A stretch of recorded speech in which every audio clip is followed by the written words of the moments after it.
La jornada de este jueves se cumplió sin sorpresas. La mayoría política que tiene Alianza País desde el 14 de mayo de 2013 permitió a este movimiento reelegir a la presidenta Rivadeneira y a las vicepresidentas Alvarado y Aguiñaga, quienes permanecerán en estas funciones hasta el final del actual periodo legislativo, el 13 de mayo de 2017. ¿Cuáles son las perspectivas para la segunda mitad de esta gestión parlamentaria? ¿Influirá acaso en la agenda de trabajo de la Asamblea las próximas elecciones presidenciales? Estas dudas las absolveremos de inmediato.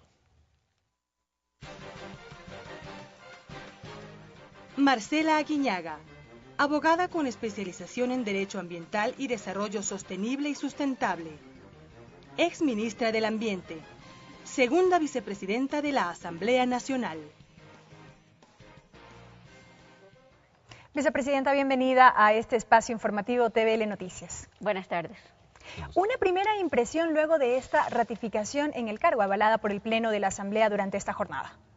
Bueno, la primera impresión, decir que estamos contentas, optimistas, llenas de alegría, por supuesto. Esto no solamente denota el gran, respaldo de nuestros compañeros de bancada, sino también el enorme compromiso que por otro lado tenemos y la responsabilidad que tenemos sobre nuestros hombros para estos 2 próximos años, donde la agenda legislativa, como yo lo dije, tiene que apresurar el paso, tiene que ser más vehemente, tiene que ser más apasionada y por supuesto llegar a terminar de tener estas nuevas leyes que hacen esa forma de marcar el antes y el después de un Ecuador de transformaciones profundas. Apresurar el paso, pese a que la producción legislativa en estos 2 primeros años, al menos del actual periodo legislativo, ha sido importante, 34 leyes aprobadas. Por supuesto, pero hoy más que nunca recordemos que próximamente los tiempos políticos se nos vienen encima, serán tiempos de disputa, tiempo de mucho nivel de conflicto. Eso lo avisoramos porque serán momentos donde la oposición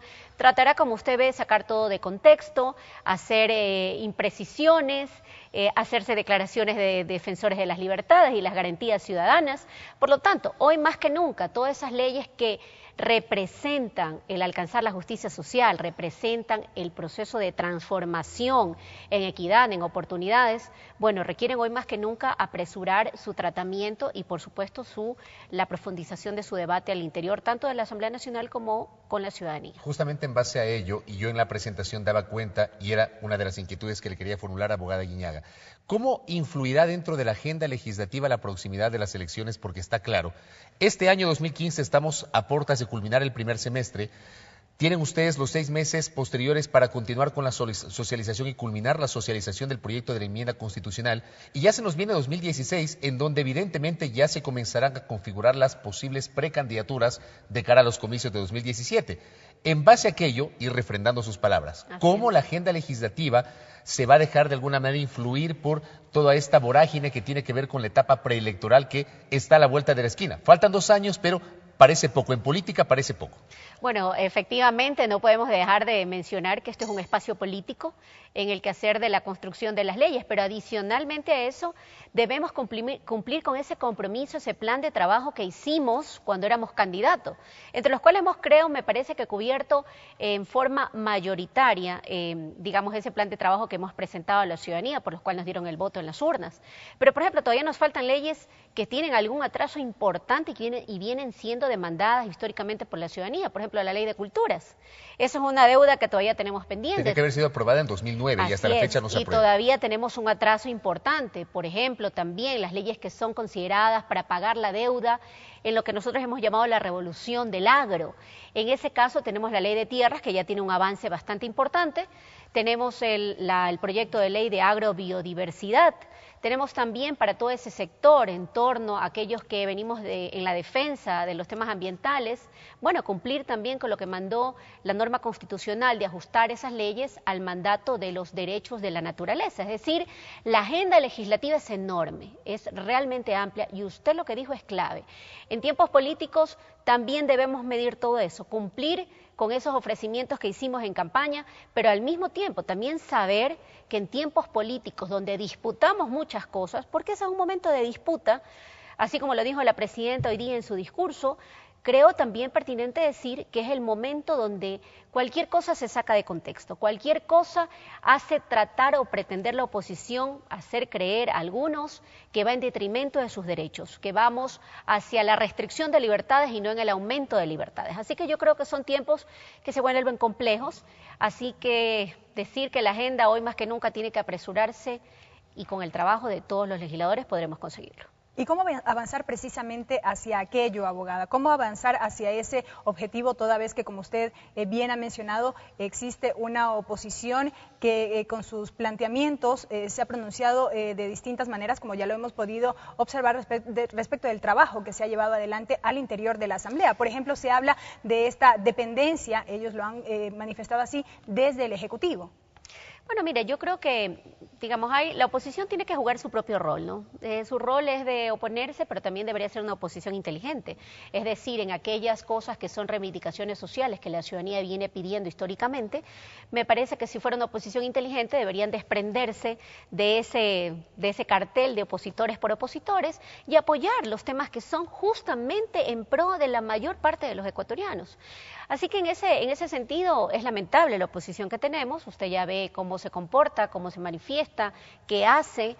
Sería importante que ustedes como medios de comunicación también vean de cerca el trabajo legislativo que hacen ciertos legisladores de oposición dentro de las comisiones, para que usted vea que ni siquiera van ni aportan a la construcción de los proyectos de ley que ellos pues tanto dicen o propugnan defender. Pero lo más importante de todo aquí es decir que con claridad, que nosotros en el año 2013 fuimos a la ciudadanía, nos presentamos como candidatos y dijimos, este plan de gobierno que presenta el candidato Rafael Correa, entonces candidato, necesita de un apoyo, de una agenda legislativa. Vota por Rafael Correa, listas 35, vota por su equipo de trabajo que estará en el poder legislativo. Ahora parecería ser que Alianza País tiene que cumplir el plan de trabajo de la oposición. A mí me gustaría hacerles el recordatorio a ellos cómo era en los momentos cuando ellos administraban el Ecuador, cuando la derecha administraba el país.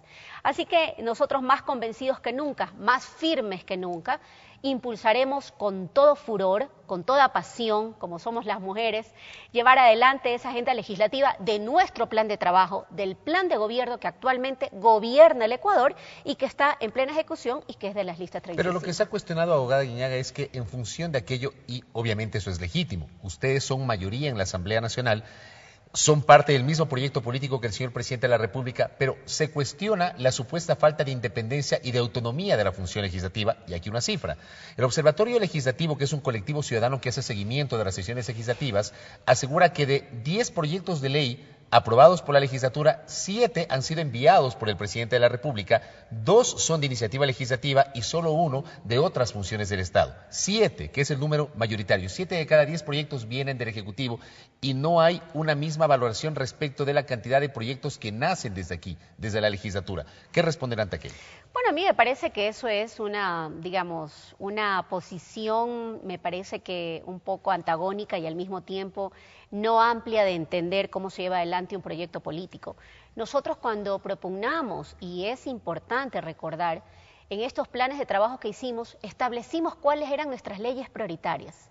Y esas leyes prioritarias, entre algunas de ellas, efectivamente han venido por iniciativa del Ejecutivo. Ahora resulta que eso es cuestionado. Yo quiero decir que hay leyes que en este momento se están discutiendo también que son de iniciativa legislativa, como un Código Orgánico Ambiental, que está, por ejemplo, en la Comisión de Biodiversidad, una ley importantísima que va a demandar justamente el reclamo de muchos sectores de las juventudes en torno a los derechos de la naturaleza. Pero más allá de eso, me parece que también hay más que ver la cantidad, hay que ver la calidad de la construcción de las leyes, porque puede ser que vengan por iniciativas legislativas, entre las cuales se están sumando algunos proyectos de carácter económico urgente que han venido y que solamente son competencia exclusiva de la Ejecutiva y la están sumando a la estadística, o sea, de paso. Sin embargo, de ello, creo que es importante mencionar, y he invitado a los medios de comunicación también a que vean y den de cerca la construcción del proceso legislativo, la construcción de las leyes, porque no es que las leyes vienen del Ejecutivo y salen exactamente igual como han entrado a la Asamblea Nacional. Hay un debate profundo enorme en algunos casos de coincidencias de pensamientos, en otros no, y que permiten al fin del día enriquecerlo con la socialización de las leyes, con los procesos donde vamos hacia los territorios y consultamos y les preguntamos a la ciudadanía y le comentamos en qué estamos construyendo. Pero lo más importante de todo es no dejarnos confundir con esta pseudo-independencia. La independencia de funciones, por supuesto. El presidente Correa aquí no decide a quién se contrata, cuál es nuestro presupuesto, qué tenemos que hacer en temas de planificación. Eso le corresponde a cada función, pero sí dejar con claridad, a pesar de que algunos lo critiquen, que nosotros estamos en el poder, y el poder en este caso legislativo, por supuesto, enmarcará sus prioridades dentro de la agenda legislativa de nuestro gobernante, que es el presidente de nuestro movimiento. Brevemente, vicepresidenta, sumado a lo que ya mencionaba Fabricio y a propósito de lo que usted citaba respecto del rol de la oposición en el proceso de construcción de las leyes, ¿qué decir sobre aquello que también menciona la oposición, que sus proyectos de ley, los proyectos de ley que son presentados desde la oposición no son tramitados o no se les ha dado paso para su aprobación aquí en el seno de la Asamblea? Bueno, hay algunos proyectos de ley, entre ellos, que primero no están acorde a un proceso, a un desarrollo de políticas públicas actualmente emprendidas y en ejecución en el Ecuador. Creo que es importante mencionar que las leyes tienen que ir de la mano con las realidades existentes, con los objetivos que nos hemos planteado como país y que el pueblo ecuatoriano votó en las urnas por ellos.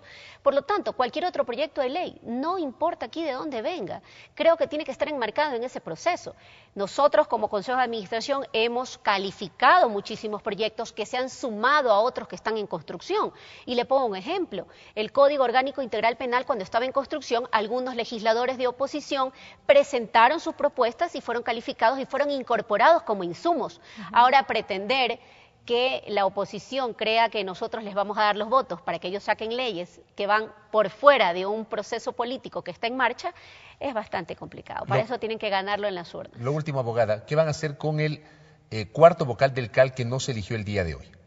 Bueno, como usted ve, creo, a mí me parece personalmente, eso hemos discutido con la presidenta, eso es un espacio y una forma democrática de manifestar cómo actúa Alianza País, que ese espacio le corresponde llenarlo a cualquier fuerza política de la oposición. Recuerde usted que ninguna de ellas es bancada, la única bancada que existe al interior del Pleno de la Asamblea Nacional es Alianza País, de conformidad con lo que dice la ley. Sin embargo de ello, Alianza País ha sido absolutamente democrático en dar ese espacio a que participe un representante de la oposición. Hasta hace poco teníamos a Ricardo Moncayo, representante de Creo. Es lamentable que sus propios compañeros no lo hayan apoyado para ir a la reelección. Y le corresponderá a ellos también, poner un candidato, nominarlo, o si no, finalmente Alianza País tendrá que tomar la decisión. Pero ustedes eso lo resuelven la próxima semana. Eso tendremos que resolver en la próxima semana, esperamos que sea lo más pronto posible, de manera que el Consejo de Administración Legislativo cuente con todas sus vocalías para comenzar este trabajo en forma inmediata. Abogado, le deseamos suerte, y claro que sí, en los 2 años que se vienen. A usted, éxitos obviamente, a la presidenta Rivadeneira, a la presidenta Alvarado, ustedes 3 como principales autoridades de la función legislativa, y obviamente recordar pues que tienen el rol de los medios legislativos para obviamente dar cuenta de todo el trabajo legislativo que ustedes lideran. Muchas gracias. Muchísimas gracias. Gracias por ustedes. Marcela Aguiñaga, segunda vicepresidenta de la Asamblea Nacional. Una pausa.